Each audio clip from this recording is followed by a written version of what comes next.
Good morning. This is Kunal coming back with a new video. As you can see, it's about Millennium. This time. Now, speaking of time, I was just thinking about this video I watched by Acharya Balkrishna. And it was an Ayurveda video, and I was trying to learn about Ayurveda and health and how to take care of your body when I watched this video. But in fact, I got a whole uh, foundation of life in this one series of speeches about lifestyle tips or daily routine tips and stuff, dincharya. So Balkrishna, he said the first thing you do when you wake up in your daily routine is you look at your hands, you stare at your palms and your hands. And this is something I read from Don Juan book way back in college, but that's another thing they say to do before and after getting up from sleep or meditating, just like the Muslims do. And they have many yogic practices too, meditation and yoga, just like the Hindus and the yogis. But anyway, that's the first thing you do. Then they also tell you to look at your face, to analyze your face, and because you can tell about your health. For example, puffy eyes means liver or kidney problems, the eliminative and the transformative organs. So anyway, after doing all that, some of the things, taking a shower and when you're basically ready to meditate and pray, then he says, or either then or right after you wake up, but you're supposed to reflect in the morning and quite right after actually you wake up, and you're supposed to ask yourself, who am I? Who am I? What am I? Like, what is life about? Like, what am I? What am I? What am I really about? And then after that, you have to ask, who is my friend? Who is Mitra? So who's Mitra, right? The god, the Persian god, I think. But Mitra also means friend, and it's one of the many names of God because God is the ultimate friend. So Mitra, who is your true friend? And then the third question you ask is, what time is it? And then you ask yourself, what region is this, or what land, or what country am I in, or whatever, what nation am I part of, group, tribe, whatever. So yeah. Anyway, so I was just thinking about the time and how it's so important to know what time you're in. So that's what this book is really about. It's about winners and losers in the coming world order. And like I said, it was written by a top Frenchman who, not a top Frenchman, but a political analyst, like a geopolitically important figure, kind of like Brzezinski in America. Brzezinski, or what's his name? The other war hawk, shoot, the one with a really cool voice. Yeah. What time is it, right? You have to know what time is, because to do anything in the world, to do any action, you have to do it with timing if you want it to be successful. So let's know what we are in and not get deceived by all the hearsay that people love to dish out. In fact, it's a big business to dish out now. But I'm trying to get the flashlight, but I don't recall where I put it. I think I do, but let me see. Oh, it won't let me turn it on. Okay. So, 1 second while I search my flashlight. Okay. All right. Hopefully my thing is charging, and now I can get back to the video of Millennium. like I said, it was Jack Attali is a prominent was a or in the 90s was a prominent French intellectual and geopolitical figure, and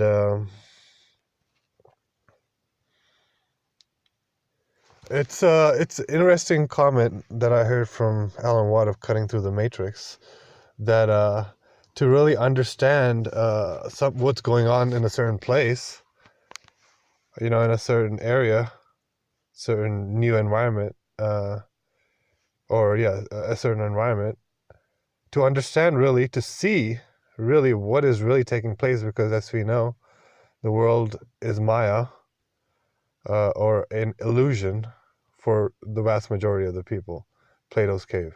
So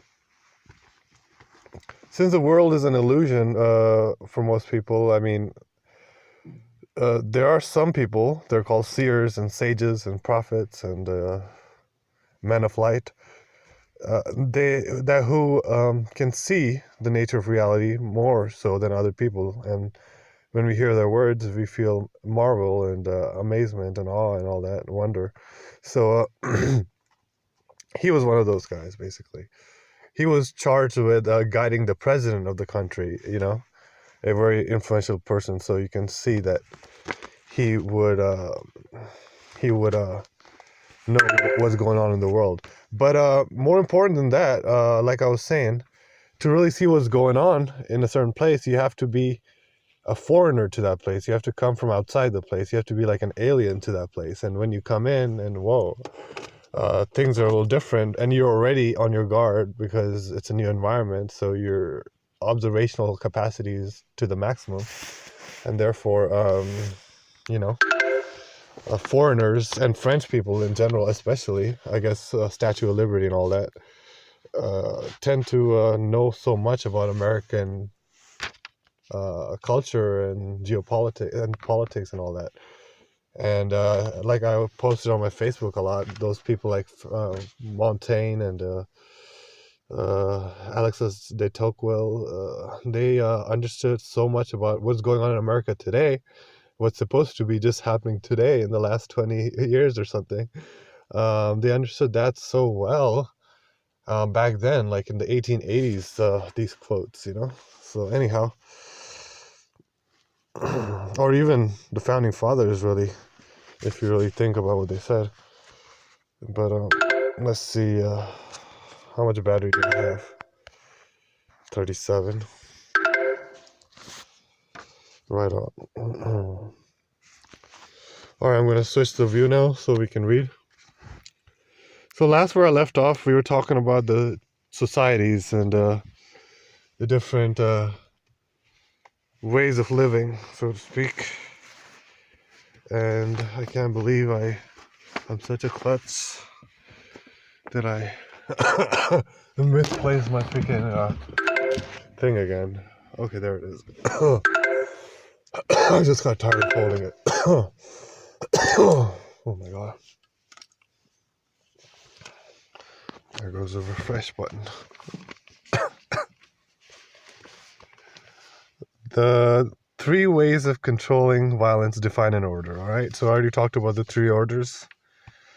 And before that, we were talking about theoretical interlude and the future and the social forms, the new term, and the history of our society.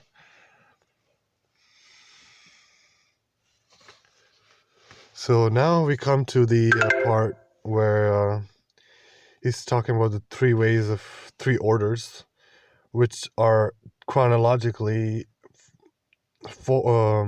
sacred, force, and money, or the three castes of the Hindu class system, which I spent too much time ranting, sidetracking on. From time to time, okay, yeah. So he explains it away with the necessity to negotiate with violence.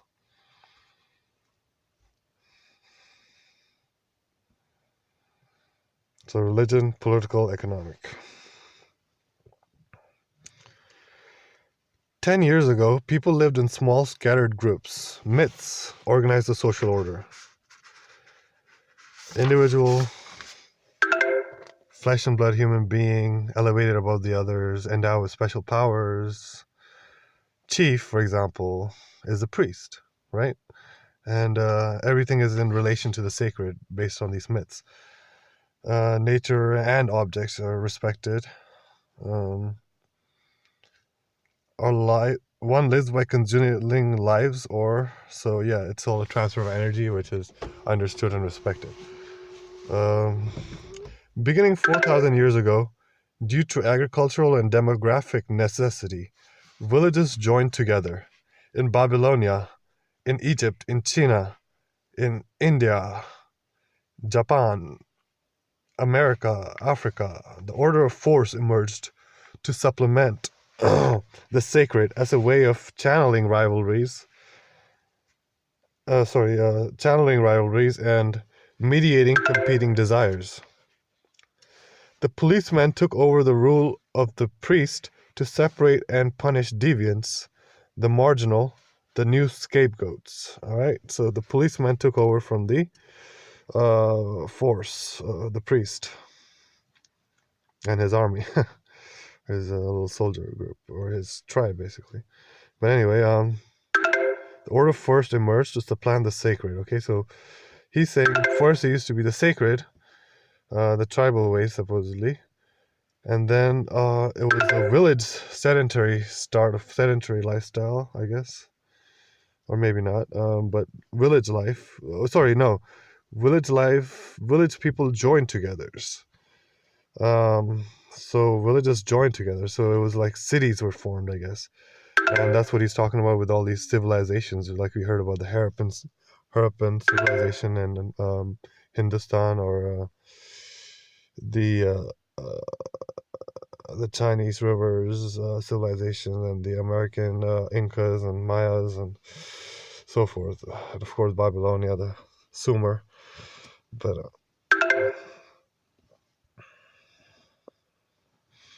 so the order of the force emerged, okay, and to supplement the sacred as a way of channeling rivalries and mediating competing desires. Interesting, okay. So it was just a way to supplement. So instead of the tribal wars where women would get raped, which I believe is, plays a role in society, which we don't really haven't heard much about. But the order of the force and basically, police was uh, taken over. Police was and the military were the warriors class instead of all the able-bodied men. Uh, but when there was a tribe versus tribe battle, right? Or the marauder tribes used to come by, the psychopathic tribes, I guess. I don't know.